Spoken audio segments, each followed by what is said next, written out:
Moving can always be crazy, but whenever it is a PCS move, everything feels like it's happening at double the speed.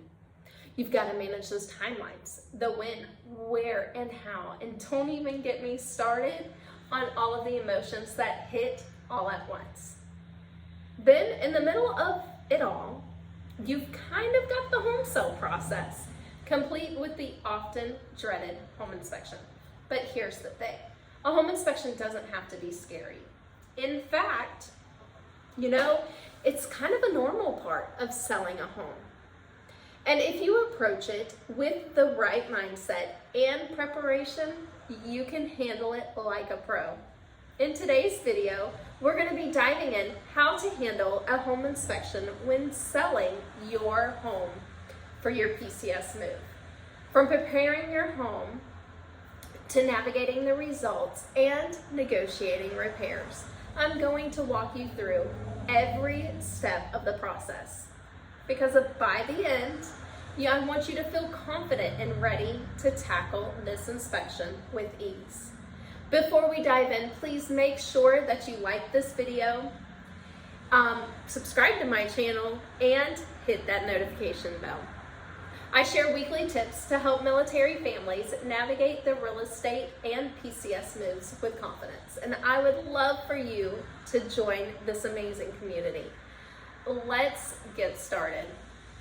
I really want to start with the basics. A home inspection, it's, like a thorough evaluation of your property conducted by a licensed inspector on behalf of the buyer.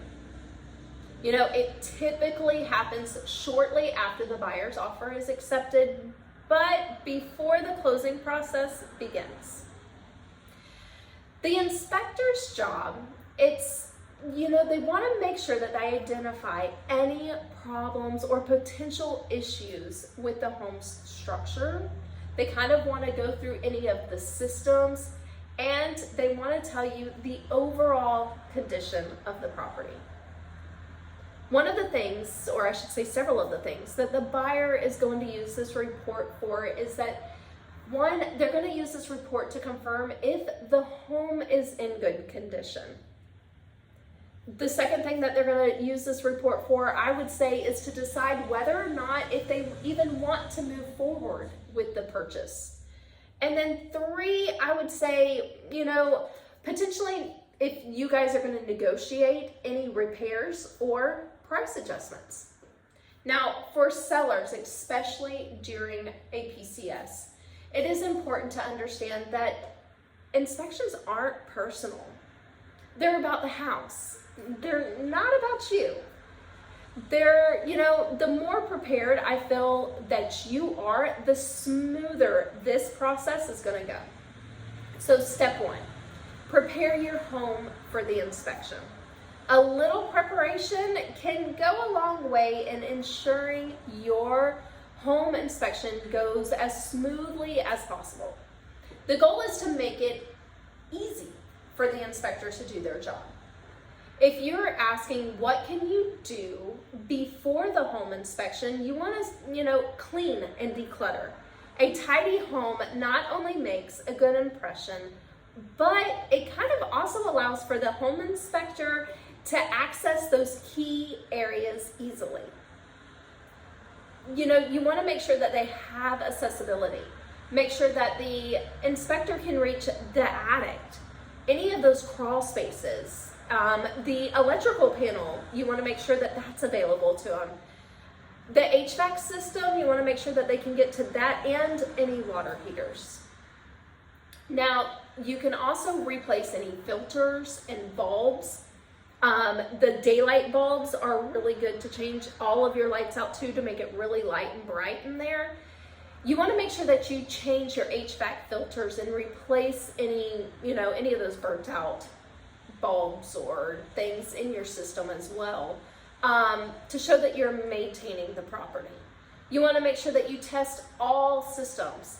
Ensure that all appliances, faucets, toilets, and any electrical outlets are working properly. Here's a pro tip. If you know of any minor issues like a dripping faucet or a squeaky door, go ahead and fix those in advance. It shows the buyer that you've been proactive about any of the maintenance. Step 2, you want to make sure that you're transparent about any known issues. One of the best ways to build trust with the buyer is to be upfront about any issues that you already know about. You know, if you've had any repairs done recently, provide documentation to show that the work has been completed. Something that you may want to do is have any receipts or warranties, you know, provide those, especially for any major repairs like a new roof or an HVAC system. Details about or any ongoing maintenance. You want to make sure that you provide that, like regularly if you have your furnace checked all the time, or if you've had the septic tank pumped. You know, any disclosure forms that are online, you know, help you provide any of those issues to the buyers, such as, you know, if you have a small crack in the foundation or a previous plumbing repair. You know, the pro tip is that honesty goes a long way. Being upfront can help prevent surprises during the inspection and reduce the likelihood of any tense negotiations later. You know, step 3, understanding the inspector's role. Keep in mind that the inspector works for the buyer. They don't really work for you. You know, their job is to find any potential issues, so it's normal for the inspection report to include a long list of items, many of which may kind of be minor or routine. You know, some of the things that an inspector is going to look at is going to be any of the structural components, the foundation, the roof, the walls, and the windows. They're going to look at any of the mechanical systems, HVAC, plumbing, and electrical systems throughout the house. Whenever they go outside, they're kind of going to be looking at the siding, the gutters, any of the drainage that goes around the house. If you kind of think of on the inside of the house, they're going to be looking at the flooring, the walls, the ceilings, and any of the doors. Pro tip, most inspection reports highlight 3 categories. They highlight any of the safety concerns, issues that pose like immediate risk, like faulty wiring or gas leaks. Major defects is the next thing that they kind of look for, any significant problems like a leaking roof or foundation cracks. And then number 3 that they're going to look at is like your minor issues, any of those routine maintenance items like loose doorknobs, the chipped paint. Not every issue kind of requires a fix before the sale, but your goal is to focus on what matters most. Step 4, navigate the inspection results. Once the home inspection is complete, or any of the inspections that the buyer has done, the buyer is going to receive this report detailing the findings, and it's going to be very, very thorough. From here, they may accept the home as is. They could request repairs or credits. They could tend to renegotiate the price of the home. And it's all going to depend on how you respond to what the buyer requests. You can prioritize any of their requests, you know, safety and major defects. You want to make sure that you focus on addressing any issues that could be any of the deal breakers. So asking, you know, are there any deal breakers like a broken furnace or maybe even a leaking roof? You can, you know, offer credits instead of repairs. You know, if you're on a PCS timeline and it's tight, you might prefer to offer a credit to the buyer to handle any of those repairs after closing.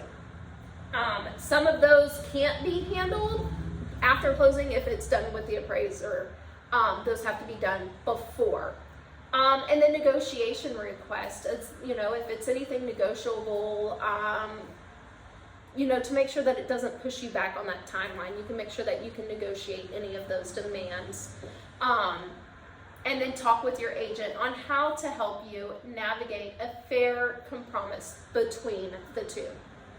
And then step 5, work with professionals. During the inspection process, having the right team by your side is essential, because of your real estate agent can definitely guide you through negotiations, while contractors can provide estimates for repairs if needed. Key professionals, that you might want to lean on is going to be definitely your agent, because they're going to help you interpret any of those inspections report and to help you strategize your response to what they're asking. Contractors, you want to make sure that you're talking to, because if you need to get quotes done, if the repairs are needed, and you want to make sure that all of those are licensed professionals that, have been worked with prior, and that they're honest and trustworthy, and that they're going to provide you with accurate estimates. And then you want to make sure inspectors, if you are unsure about the findings, you can always get a second opinion. Pro tip is that you might want to go ahead and keep the communication open and professional. A collaborative approach can help keep the deal on track. And then step 6, plan for tight timelines. PCS moves, they don't leave much room for delays.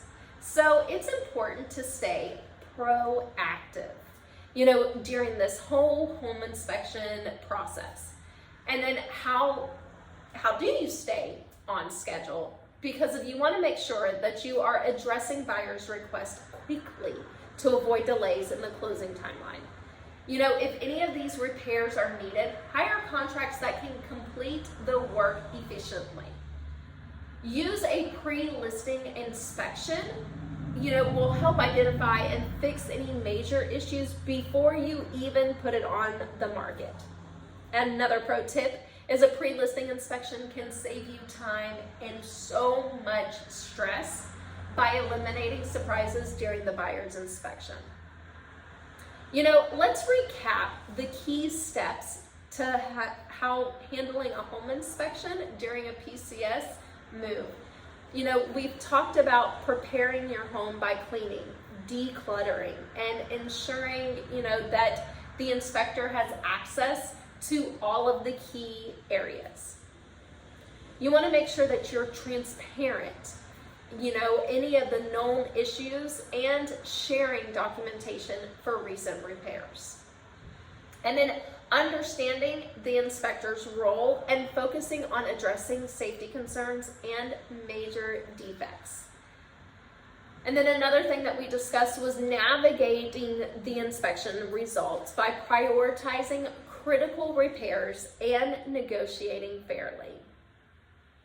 Let's see, we've talked about leaning on the professionals like your agent and any of those contractors that you might want to use that can help guide you through this process. And then one of the last things that we went over is plan for tight timelines. By staying proactive and using strategies like the pre-listing inspections, handling a home inspection doesn't have to be overwhelming. With the right preparation and the right mindset, you can navigate this step confidently and keep your PCS timeline on track. If you have found this video helpful, make sure to like this video, subscribe to this channel, and share it with someone preparing for a PCS move. And then also drop a comment below. What's your biggest question about home inspections? I'm Tanya Rivera, your friendly neighborhood real estate agent with the Property Group 850. And thank you so much for spending some time with me today. And I'll see you in the next video.